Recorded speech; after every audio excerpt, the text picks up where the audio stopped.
Merhaba gezginler. Ben Skip Guide'ın sanal turist rehberi. Bugün sizi Londra'nın kalbinde, Whitehall üzerindeki Horse Guards binasının içinde yer alan Household Cavalry Museum'a götürüyorum. Dışarıda nöbet değişimini izlerken, hissettiğiniz o ciddiyet var ya, içeride her detayın neden bu kadar özenle yapıldığını gösteren bir dünya bulacaksınız.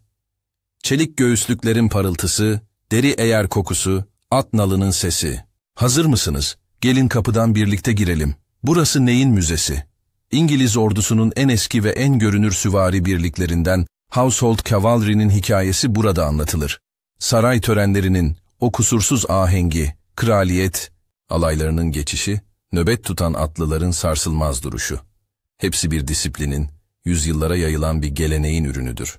Müze, bu disiplinin iç yüzünü açar. Üniformalar, zırhlar, miğferler, trompetler, savaş ve barış zamanından hatıralar. Üstelik sadece vitrin değil, camın arkasından gerçek ahırları ve görev başındaki askerleri görürsünüz. Yaşayan bir müze düşünün, geçmiş ile bugün yan yana durur. Tarih kısa ama etkileyici. Kökler 17. yüzyılın başına uzanır. Monarşinin atlı muhafızları, şehirde asayişten saray törenlerine kadar pek çok görevi üstlenmiştir. Zamanla iki büyük alay öne çıktı. Kırmızı üniformalı Life Guards ve lacivert üniformalı Blues and Royals. Birlikler hem törenlerde görünür hem de modern ordunun eğitimli keşif unsurlarıdır. Yani parıltılı zırhın altında gerçek bir askerlik yatar. Bu çifte kimlik müzenin her salonunda hissedilir.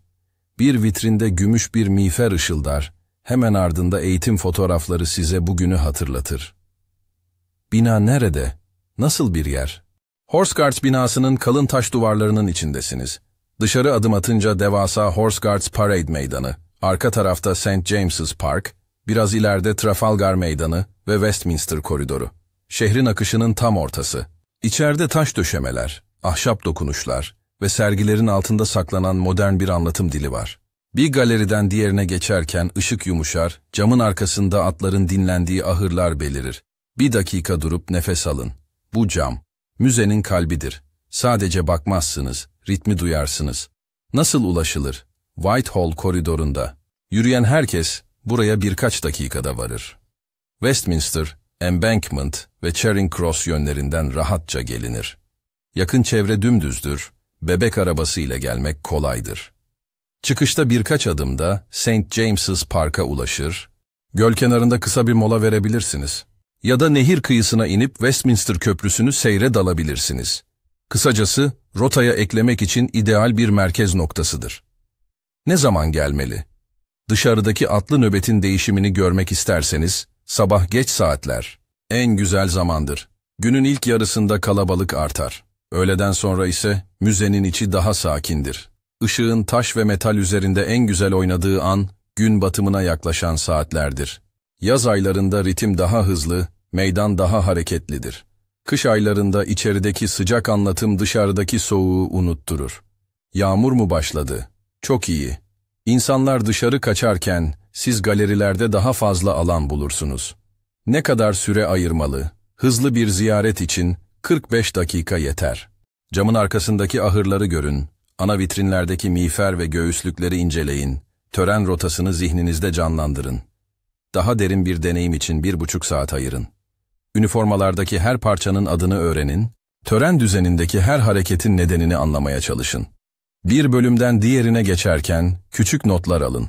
Dışarı çıkınca nöbet tutan atlılara baktığınızda ayrıntıları bambaşka göreceksiniz. Nasıl gezilmeli? Önce girişteki oryantasyon panosunun önünde bir dakika durun. Zihninizde bir zaman şeridi kurun. Ardından sergi salonlarını soldan sağa takip edin. Üniforma vitrininin önünde adımınızı yavaşlatın. Kırmızı ceketli Life Guards üniformasının beyaz sorgucu ve parlak göğüslüğü ile lacivert ceketli Blues and Royals üniformasının kırmızı sorgucunu karşılaştırın. Miğferlerin tepesindeki sorguç renkleri tesadüf değildir. Her renk bir alayı işaret eder. Küpeşte ve kılıç kabzasındaki işlemeleri yakından görün. Trompet ve boru takımlarının inceliğini fark edin. Bu müzik, törenin nabzıdır. Sonra camın arkasındaki ahırlara gelin. Atların sakin, nefesini izleyin. Bir görevli sessizce geçer, bir eğer tokası kontrol edilir, bir nal çantası yerine asılır. İşte bu, disiplinin canlı halidir. Bilet meselesi nasıl? Müze ücretli bir alan. Biletinizi resmi kanallardan çevrim içi olarak veya gişeden alabilirsiniz. Dışarıdaki törenleri izlemek ücretsizdir. Ancak müzeye girdiğinizde öyküyü tam haliyle kavrarsınız. Ziyaretçi yoğunluğu yüksek günlerde önceden bilet almak konfor sağlar. Girişte güvenlik kontrolünden geçersiniz. Çantada keskin bir cisim bulundurmayın. Fotoğraf çekimi bazı nesnelerde kısıtlı olabilir. Görevliler kibarca uyarır, siz de gülümseyip teşekkür edin. Yanınıza ne almalı? Rahat bir ayakkabı şart. Taş zemin, uzun süre ayakta kalmayı zorlaştırır. İnce bir su şişesi iyi gelir. Yaz aylarında şapka ve güneş kremi iş görür. Kışın boyunluk, eldiven ve yağmura dayanıklı bir kat hayat kurtarır. İç mekanlar ılıktır ama dışarı çıkınca rüzgar sert olabilir. Telefonunuzun şarjı tam olsun. Bir vitrinde ışık harika yakalanır. Bir poz daha çekmek istersiniz. Nerede fotoğraf çekilir? Dışarıda, Horse Guards kemerlerinin altında nöbet tutan atlılar popüler bir noktadır. Ancak atlara yaklaşmayın, görevli çizgisini aşmayın, flash kullanmayın. İçeride miğfer ve göğüslüklerin metal yansımalarını yandan ışıkla yakalamayı deneyin. Trompetlerin dizili olduğu vitrin önünde simetrik bir kadraj kurun. Camın arkasında ahır sahnesinde hareketi bekleyip sabırlı olun. Bir bakım anı yakalandığında tek kare her şeyi anlatır. Yakında, başka ne var? Horse Guards Parade Meydanı, hemen dışarıda. Yıl içinde düzenli törenlere ev sahipliği yapar. Birkaç dakikalık yürüyüşle St. James's Park Gölü'ne ulaşırsınız. Ördekler, söğüt ağaçları ve saraya doğru açılan manzaralar dinlenmek için birebirdir. Trafalgar Meydanı ve sanat galerileri kısa bir yürüyüş mesafesinde. Westminster tarafında ise parlamento binası ve saat kulesi silüeti sizi çağırır. Bir yarım gün içinde hem askeri geleneği hem de şehrin simgelerini görmek mümkündür. Halk inanışları ve küçük efsaneler olmadan Londra tamamlanmaz. 4'te yapılan küçük denetim töreni ile ilgili bir hikaye anlatılır. Yüzyıllar önce bir gün, nöbetin yeterince düzenli yapılmadığı görülmüş. O günden beri öğleden sonra kısa bir kontrolün sürdürülmesi bir gelenek olmuş. Kimi bu hikayeyi tatlı bir uyarı olarak anlatır, kimi disiplinin simgesi der. Bir de törenlerde gördüğünüz nalbant kılıcı ve siyah önlüklü görevliler dikkat çeker. Bu figür, geçmişte yaralanan atlara yardım etmek için hazır bekleyen nalbantların hatırasıdır. Şehir masallarında atların isimleri fısıltıyla anılır. Sanki avludan gece geçerken taş duvarlar bu isimleri hafifçe geri fısıldar. Londra, işte böyle küçük ayrıntılarla kalbe dokunur. Burası neden görülmeli? Çünkü kalabalık bir töreni uzaktan izlemek ile o törenin anatomisini içeriden anlamak aynı şey değildir. Müze, bir ritüelin neden bu kadar kusursuz işlediğini gösterir. Üniformanın rengi, miğferin sorgucu, trompetin vuruşu, eğerdeki toka. Hepsinin bir amacı, bir tarihi vardır. Dışarıda gördüğünüz o kusursuz çizgi, içerideki bin küçük ayrıntının toplamıdır. Bunu fark ettiğiniz anda saygı yerini bulur. Kendinize sorarsınız, sizin günlük hayatınızdaki küçük ayrıntılar hangi büyük bütünün parçası? Kimler için uygun? Çocuklar atları görmeyi sever. Camın arkasından güvenli ve sakin bir gözlem yaparlar. Aileler için koridorlar, geniş, yönlendirmeler açıktır. Yaşça büyük ziyaretçiler için oturma imkanları vardır. Erişilebilirlik düşünülmüştür. Rampa ve asansör ile bölümler rahatça gezilir. Fotoğraf meraklıları için metal, taş ve deri dokular bir aradadır. Tarih tutkunları için arşiv fotoğrafları ve nişanlar tatmin edicidir. Romantik bir an arayanlar, gün batarken dışarıda nöbet noktasının yanından St. James's Park'a yürüyüp göl kenarında kısa bir mola verebilir. Kısa bir rota önerisi veriyorum. Whitehall tarafındaki kemeri geçin ve dışarıda 1-2 dakika nöbet çizgisini izleyin. Müze girişinden içeri girip oryantasyon panosunda zamanda kısa bir zıplama yapın.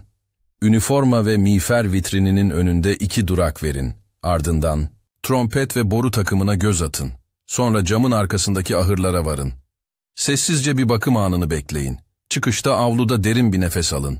Eğer vaktiniz varsa St. James's Park'a yürüyüp göl kıyısında 10 dakikalık bir dinlenme ekleyin. Güvenlik ve nezaket kurallarını unutmayın. Atlar görev başında ve güçlü hayvanlardır. Uyarı çizgisini geçmeyin, flash kullanmayın, yüksek sesle yaklaşmayın, görevlilerin işaretlerini bekleyin. Küçük bir gülümseme ve kısa bir teşekkür Londra'da her kapıyı açar. Bilet almak gerekir mi? Evet, müze ücretlidir. Biletleri resmi web kanallarından veya gişeden alabilirsiniz. Dışarıdaki törenler ise ücretsizdir. Ziyaretinizi bir tören saati ile çakıştırmak, isterseniz sabah saatlerini hedefleyin. Kalabalıktan kaçmak isterseniz, öğleden sonra iç mekanlar daha rahattır. Şimdi düşünün. Bir şehrin törenleri neden bu kadar etkilidir? Çünkü ritim, tekrar ve anlam bir araya gelince sıradan adımlar bir hikayeye dönüşür.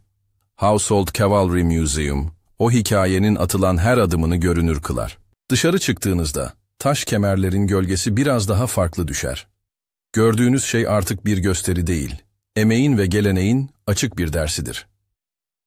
Ben Skip Guide'ın sanal turist rehberi. Eşlik ettiğiniz için teşekkür ederim. Anlatımı sevdiyseniz, abone olmayı ve bildirimleri açmayı unutmayın. Bir sonraki durakta nereyi birlikte keşfedelim? Londra'nın hangi hikayesi kulağınıza daha çok fısıldıyor? Düşünün, karar verin ve keşfe devam edelim. Bu şehre ait daha fazla görülecek yer, skipguide.com'daki haritada yer alıyor. Haritaya erişmek için QR kodunu tarayın ya da açıklamadaki bağlantıya tıklayın.